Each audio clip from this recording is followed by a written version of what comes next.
Shalom, selamat malam jemaat yang dikasihi dalam Tuhan. Saya akan membawakan renungan singkat yang saya beri judul Ia Mendahului Kamu ke Galilea, Jangan Takut. Ini adalah tema Paskah dari PGI tahun 2023 yang diambil dari Matius 28 ayat 7 dan 10. Ia mendahului kamu ke Galilea, jangan takut. Dalam Matius pasal 28, firman Tuhan katakan setelah hari Sabat lewat menjelang menyingsingnya fajar pada hari pertama minggu itu, pergilah Maria Magdalena dan Maria yang lain menengok kubur itu. Maka terjadilah gempa bumi yang hebat sebab seorang malaikat Tuhan turun dari langit dan datang ke batu itu dan menggulingkannya lalu duduk di atasnya. Wajahnya bagaikan kilat dan pakaiannya putih bagaikan salju, dan penjaga-penjaga itu gentar ketakutan dan menjadi seperti orang-orang mati. Akan tetapi malaikat itu berkata kepada perempuan-perempuan itu, "Janganlah kamu takut, sebab aku tahu kamu mencari Yesus yang disalibkan itu. Ia tidak ada di sini sebab ia telah bangkit sama seperti yang telah dikatakannya. Mari, lihatlah tempat ia berbaring. Dan segeralah pergi dan katakanlah kepada murid-muridnya bahwa ia telah bangkit dari antara orang mati. Ia mendahului kamu ke Galilea, di sana kamu akan melihat dia. Sesungguhnya aku telah mengatakannya kepadamu."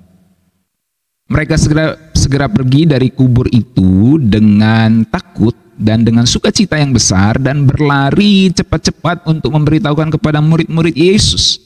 Tiba-tiba Yesus berjumpa dengan mereka dan berkata, "Salam bagimu." Mereka mendekatinya dan memeluk kakinya serta menyembahnya. Maka kata Yesus kepada mereka, "Jangan takut, pergi dan katakanlah kepada saudara-saudaraku supaya mereka pergi ke Galilea, dan di sanalah mereka akan melihat aku." Menarik sekali saudara-saudara ya.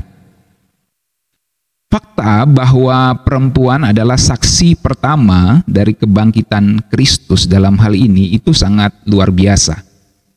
Karena baik di bawah hukum Yahudi maupun hukum Romawi, kesaksian perempuan itu sangat diabaikan, tidak diperhitungkan.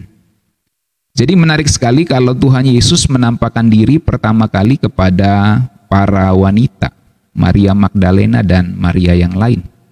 Kenapa Tuhan Yesus tidak tampakkan diri kepada pria saja untuk pertama kalinya? Kenapa untuk pertama kalinya harus kepada wanita yang kesaksiannya tidak diperhitungkan di bawah hukum Yahudi maupun hukum Romawi? Jadi pertanyaan dari ayat-ayat ini ada dua, saudara. Kenapa Yesus tampakkan diri pertama kali kepada para wanita? Dan yang kedua, kenapa disuruh pergi ke Galilea? Itu ditegaskan oleh Tuhan Yesus sendiri dan malaikat yang menampakkan diri. Jadi disuruh pergi ke Galilea.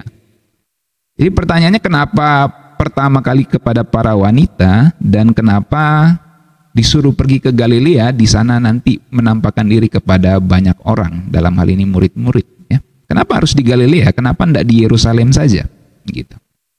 Nah, untuk mengerti hal ini kita mesti mengerti beberapa background terlebih dahulu. Saya akan ceritakan beberapa background terkait Matius 28 ini. Saudara-saudara, para pelayat Yahudi dan bangsa lain saat itu punya kebiasaan memeriksa kuburan 3 hari setelah penguburan. Jadi memang ada kebiasaan 3 hari setelah seseorang dikubur itu akan ditengok. Nah, tujuannya apa? Tujuannya untuk memastikan orang yang mereka cintai itu benar-benar telah meninggal. Jangan-jangan belum meninggal gitu ya. Jangan-jangan cuma berhenti bernapas cuma 1 jam, 2 jam gitu ya, atau sehari gitu. Makanya memang ada kebiasaan, baik kebiasaan orang Yahudi maupun kebiasaan beberapa bangsa lain saat itu mempunyai kebiasaan memeriksa kuburan 3 hari setelah dimakamkan.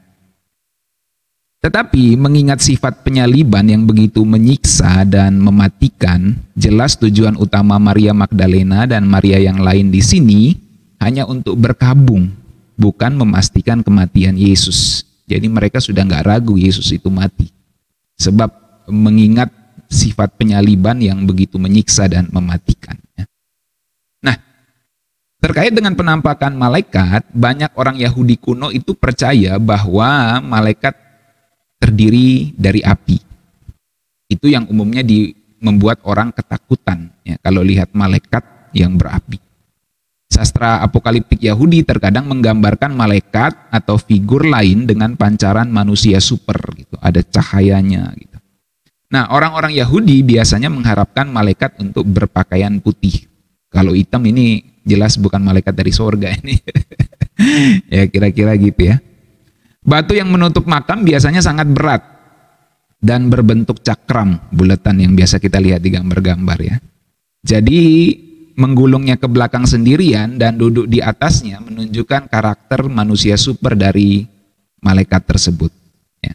Jadi ini pasti bukan makhluk sembarangan ya, bukan manusia biasa karena kuat untuk mendorong batu makam itu. Nah, itu adalah beberapa keterangan dari Matius 28 ini ya. Nah, sekarang kenapa disuruh ke Galilea? Itu pertanyaan menarik ya. Kenapa wanita tadi? Ya, karena memang wanita itu tidak diperhitungkan kesaksiannya, tapi kenapa wanita? Nah, ini akan terjawab juga nanti. Kenapa Tuhan Yesus bahkan malaikat tadi itu menyuruh untuk murid-muridnya pergi ke Galilea, nanti di sana Tuhan Yesus menampakkan diri setelah kebangkitannya. Nah, soal Galilea, kita perlu mengerti bahwa orang Yudea, ya, Yahudi kebanyakan, itu terkadang masih memandang Galilea itu sebagai tempat bekas non-Yahudi. Bahkan disebutkan kalau kita baca terjemahan bahasa Indonesia sehari-hari di Matius 4 ayat 15, disebut Galilea tanah orang bukan Yahudi. Dalam ayat 12 pasal 4 Matius, saya bacakan, ketika mendengar bahwa Yohanes dimasukkan ke dalam penjara, Yesus menyingkir ke Galilea. Kenapa dia menyingkir ke Galilea? Karena secara manusia di situ jauh lebih aman. Kenapa? Karena itu bukan tanah orang Yahudi. Tanah orang bukan Yahudi maksudnya. Jadi tempat bekas non-Yahudi gitu. Di ayat 13, ia meninggalkan Nazaret lalu tinggal di Kapernaum di pinggir danau Galilea di daerah Zebulon dan Naftali. Karena Yesus melakukan hal itu, terjadilah apa yang dikatakan oleh Nabi Yesaya. Tanah Zebulon dan tanah Naftali di jalan ke danau seberang sungai Yordan, Galilea tanah orang bukan Yahudi. Kalau di terjemahan kita yang biasa itu dikasih koma, Galilea dan tanah bangsa-bangsa lain. Kalau di terjemahan bahasa Indonesia sehari-hari, Galilea tanah orang bukan Yahudi. Nah, jadi memang ada anggapan Galilea itu tempat bekasnya non-Yahudi ya.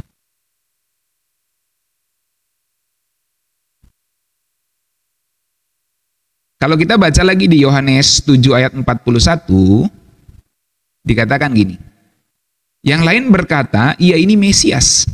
Tetapi yang lain berkata, bukan, Mesias tidak datang dari Galilea. Kenapa? Itu bekas non-Yahudi itu tanahnya, gitu ya.